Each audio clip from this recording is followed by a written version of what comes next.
A letter to the editor. പത്രാധിപർക്കുള്ള ഒരു കത്ത് എങ്ങനെ എഴുതാം?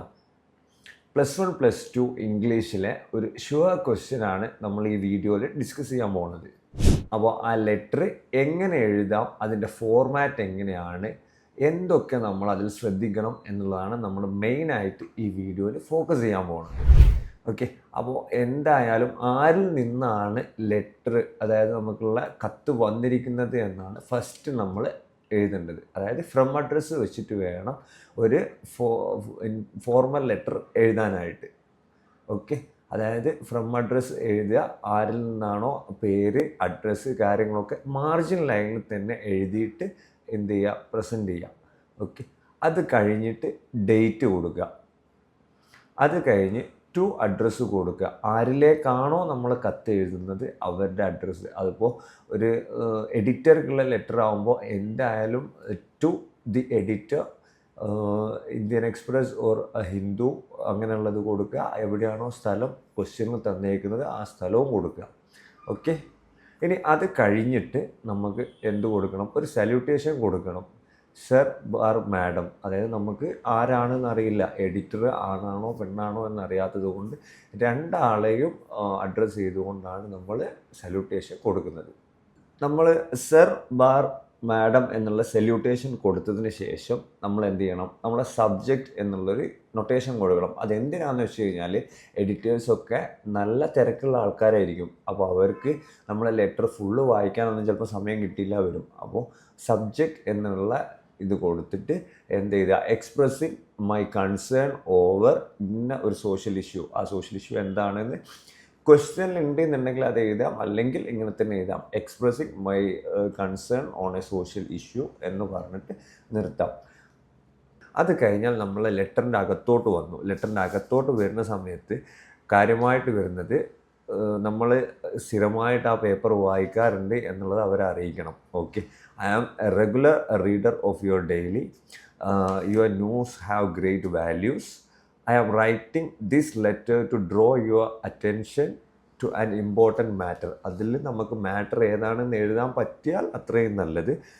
I also wish to draw the attention of the authorities concerned towards this vital problem. ഈ vital എന്ന് പറഞ്ഞ വേർഡൊക്കെ ഓർത്തിരിക്കാൻ ബുദ്ധിമുട്ടാണെങ്കിൽ ഇമ്പോർട്ടൻറ്റ് എന്ന് എഴുതിയാലും മതി. അപ്പോൾ ആ സെൻറ്റൻസിൻ്റെ അർത്ഥം എന്ന് വെച്ച് കഴിഞ്ഞാൽ ഈ പത്രാധിപർക്ക് മാത്രമല്ല, ഈ ഗവൺമെൻറ്റിനെയും അല്ലെങ്കിൽ അതുപോലെയുള്ള അതോറിറ്റീസിനെയും കൂടി ശ്രദ്ധയിലേക്ക് ഇത് കൊണ്ടുവരണം എന്നുള്ള കാര്യവും എഴുതുക. അത് കഴിഞ്ഞിട്ട് അടുത്ത സെൻറ്റൻസ്, ഇതിൻ്റെ ഡെപ്ത് നമ്മൾ മനസ്സിലാക്കാൻ വൈകിപ്പോയി എന്നുള്ളൊരു പോയിൻ്റ് എഴുതുക. അതായത് it's high time that we realised the gravity of the matter എന്നുള്ളത് എഴുതുക. അല്ലെങ്കിൽ ഗ്രാവിറ്റി എന്നൊക്കെ എഴുതുന്നതിൽ ബുദ്ധിമുട്ടാണെങ്കിൽ ഡെപ്തോ, അല്ലെങ്കിൽ നൈസായിട്ട് ഇത് ഇത്രയും വലിയ പ്രശ്നമാണ്, it's a huge problem to our society എന്ന് എഴുതിയാലും കുഴപ്പമില്ല. അത് കഴിഞ്ഞിട്ട് നമുക്ക് എഴുതേണ്ടത് നമ്മുടെ പ്രോബ്ലം, ക്വസ്റ്റ്യനിൽ തന്ന പ്രോബ്ലം എന്താണ് എന്ന് എഴുതുക. ഇപ്പോൾ റോഡ് ക്ലോഷറിൻ്റെതാണ് എങ്കിൽ സ്ഥിരമായിട്ട് റോഡ് ക്ലോഷറിൻ്റെ പ്രശ്നങ്ങളും അതിൻ്റെ പൊടിയുടെ പ്രശ്നങ്ങളും അത് ശ്വസിച്ചിട്ട് അവിടുത്തെ ലോക്കൽ ഏരിയയിൽ താമസിക്കുന്ന ആൾക്കാർക്ക് ഉണ്ടാകുന്ന ഹെൽത്ത് കൺസേൺ കാര്യങ്ങളൊക്കെ മെൻഷൻ ചെയ്ത് 2-3 സെൻറ്റൻസിൽ എഴുതാൻ ശ്രമിക്കുക. അത് കഴിഞ്ഞിട്ട് നമുക്ക് എന്ത് ചെയ്യാം? ലെറ്റർ ആൾമോസ്റ്റ് വൈൻഡപ്പ് ചെയ്യുന്ന ഒരു സ്റ്റേജിലേക്ക് വരികയാണ്. അപ്പോൾ എന്ത് ചെയ്യണം? നമ്മൾ ഈ പ്രശ്നങ്ങൾ തടയാൻ വേണ്ടി നമ്മൾ സ്റ്റെപ്സ്, എന്തെങ്കിലും ആക്ഷൻസ് എടുക്കണം. അപ്പോൾ എന്താണ്? We should take necessary actions to solve this problem, അല്ലെങ്കിൽ സോൾവ് ദിസ് ഇഷ്യൂ എന്ന് എഴുതുക. പിന്നെ അടുത്ത sentence, the public should be given awareness. പബ്ലിക്കിന് കൃത്യമായ ഒരു ബോധവൽക്കരണം നടത്തണം എന്നുള്ളത് എഴുതുക. അപ്പോൾ പബ്ലിക്കിന് ബോധവൽക്കരണം കൊടുത്തത് കൊണ്ട് മാത്രം കാര്യമില്ല. എന്താക്കണം? അതോറിറ്റീസ് കൂടി ഇതിലേക്ക് കണ്ണ് തുറന്ന് കാണണം എന്നുള്ളൊരു പോയിൻ്റാണ് നെക്സ്റ്റ് എഴുതേണ്ടത്.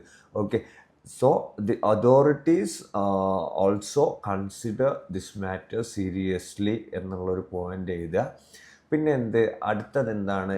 ഈ ലെറ്റർ തന്നെ ഒന്ന് പ്രസിദ്ധീകരിക്കണം എന്നുള്ള ആവശ്യം നമ്മൾ എഴുതുക. Spare a column for this, kindly publish this letter എന്ന് അത്ര എഴുതി. ഇത്രയും എഴുതുന്നതോടുകൂടി ലെറ്റർ തീരാണ്. Hope you do the needful, വേണ്ട കാര്യങ്ങൾ നിങ്ങൾ ചെയ്യുമല്ലോ എന്ന് പറയുമ്പോൾ ആ ലെറ്റർ അവിടെ തീർന്നു.